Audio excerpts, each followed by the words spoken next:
I know a dark web for some of my viewers. That phrase brings up images of hackers in hoodies or illegal marketplaces, but that's just one small corner of it. This is a policy point, and I will tell you that the dark web is simply a hidden part of the internet. It doesn't show up in Google results, and you cannot access it with regular browsers, but most people don't really know how to access it safely. And that's where videos like this come to play. So in this video, I'm going to show you how you can get to the dark web safely, and what are some things you can do to protect your privacy while you're there. But wait, before I start, I want to use this opportunity to tell you that there's so much I can't share on YouTube, whether it's because of platform rules or because some skills need deeper hands-on explanations. Many of my videos got deleted, and that's why I created a policy point learning community for you, a place where I can share everything. When you join, you're not just getting another course, you're getting access to complete ethical hacking guides, the tools and techniques I wish someone had handed me when I was starting out. And here's the kicker. This is the stuff I don't teach on here. No watered down content, no clickbait, just raw, actionable knowledge. On top of that, you'll join an exclusive community on Discord. I pinned the link in the comments section below, but it's not for everyone. The link is only available for those who are serious about the journey. Let's quickly break down what it actually is and how it's different from the rest of the internet.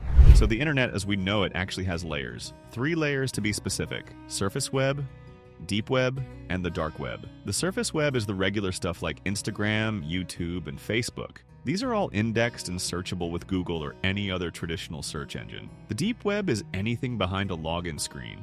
You can think of your Gmail, inbox, your cloud storage, academic databases, private record stuff that you can't just stumble onto. And then we have the dark web, which is a hidden section of the internet that doesn't use typical domain names like .com. Instead, it uses .onion domains, and you can only access them using special tools, mainly the Tor browser, which we will get into in a bit. Contrary to popular opinion, the dark web isn't all about illegal stuff, just like the surface web. It's a mix. It depends where you go and what you do. Now that you understand what the dark web actually is and that it runs on onion addresses, we can talk about how to actually get there. To do that, you need access to the Tor network. You can think of the Tor network as a giant privacy tunnel system across the internet. And to access this privacy tunnel system, we will need a tool called Tor Browser. The easiest and the simplest way to use Tor Browser is to install it on your main system. Simply open your regular browser like Chrome, Firefox, Edge, whatever you're using, and head over to torproject.org. Once you're on the site, you'll see a list of supported systems. For this video, I'm going to pick Windows, but if you're on Mac or Linux, just choose your operating system. Just click the download button that matches your system and let it run. Once the file finishes downloading, open it up.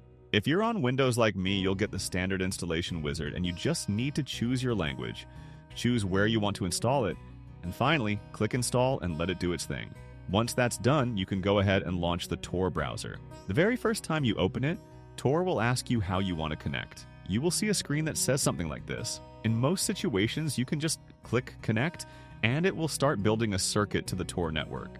Keep in mind that if you live in a country where Tor is blocked, like China or Iran, you might need to click Configure and set up a bridge. Once Tor connects, it will open up like a regular browser, but we want to verify that the connection is actually going through the Tor network. So in the address bar, type check.org and then hit enter. You'll see a message that says something like this, along with an IP address that is part of the Tor network. This means you're good to go and all your browsing is now routed through Tor. So now you've got Tor browser installed, you're connected to the Tor network, and your traffic is being routed through a secure anonymized circuit. If you're just looking around, checking out onion links, reading forums, or doing basic research, using Tor browser on your regular system is totally fine. It still gives you a solid layer of privacy as long as you're careful. But here's the thing, and this is really important.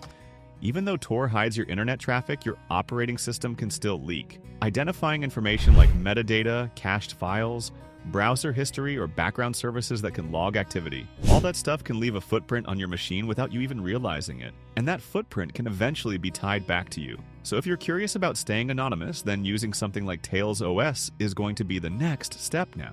Tails is a live operating system you boot from a USB stick. It routes everything through Tor by default. It leaves no trace on the machine you're using, and it's read only. So even if you plug it into a malware-infected computer, you can still safely run Tails. To install Tails, you need to open up a browser and go to tails.net. Once you're there, click the Install Tails button.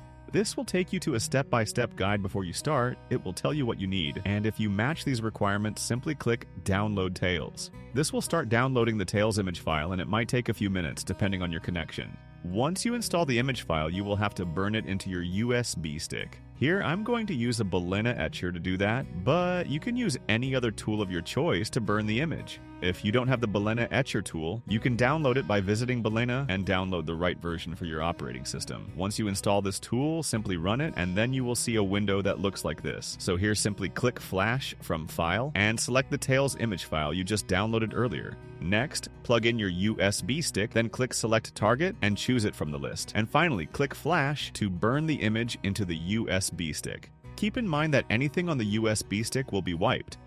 So if you have anything important on it, make sure to save it somewhere safe. This process usually takes about 5 to 10 minutes, but once it's done, you can safely remove the USB stick. Now everything is ready. We want to simply run Tails. We just burned the USB stick, and to do this, you need to shut down your computer completely and make sure the USB stick is plugged in, and then turn your computer back on and enter the boot menu. And to get on the boot menu on most computers, you will press a key like F12, F9, Escape or delete. During startup, you might see a prompt like press for boot options or BIOS.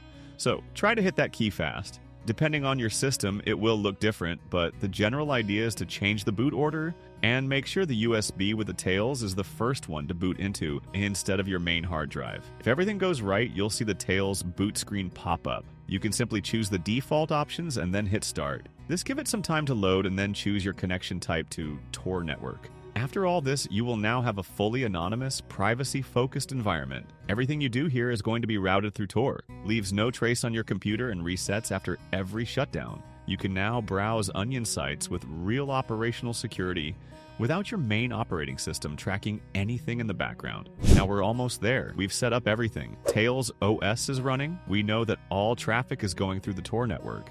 And most importantly, we know that everything will be wiped clean the moment we shut down the system. But we still want to increase our protection a little bit more. And the reason is that the dark web is a place where privacy and protection matter, not just from the sites you visit, but from any possible fingerprinting, leaks, or malware that you come across. So even though Tails gives us a solid foundation, we still want to harden the browser a little bit more.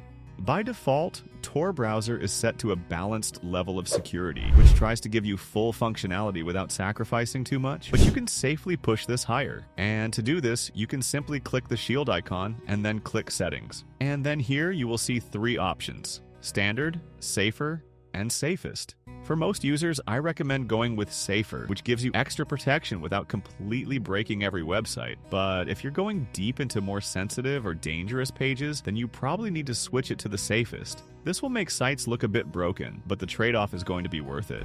Now we're actually ready to start browsing the dark web safely, but here comes the obvious question. Where do you even find these Onion sites? The thing is, Onion sites are not indexed like regular websites. You won't find them by just Googling around, which is kind of the whole point. They're intentionally hidden from the surface web. Most users rely on a few common and relatively safe methods. Some of these methods include Amia, which is a search engine for Onion sites. It filters out illegal content and is often used by researchers and journalists. And finally, our Onion subreddit, which can be a goldmine for lesser-known but trusted services.